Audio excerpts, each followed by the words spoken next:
Hi అండి. మన సబ్స్క్రైబర్లో ఒకరు ఎప్పటి నుండో టమాటా రైస్ చేయక్క అని అడిగారు. అందుకే ఈరోజు టమాటా రైస్ చేశాను.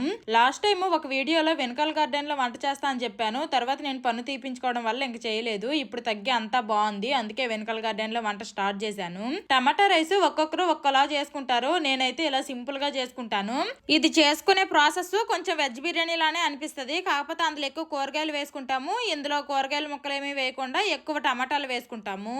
టమాటాలు ఉల్లిపాయలు బాగా మగ్గిన తర్వాత ఒక కప్పు రైస్ కి 2 కప్పుల వాటర్ వేసుకొని ఇంక మూత పెట్టి ఉడకనివ్వాలి. మూత పెట్టాం కదా అని వదిలేయకుండా మధ్య మధ్యలో 1-2 సార్లు కలుపుకోవాలి, లేదంటే అడుగు మాడిపోతుంది.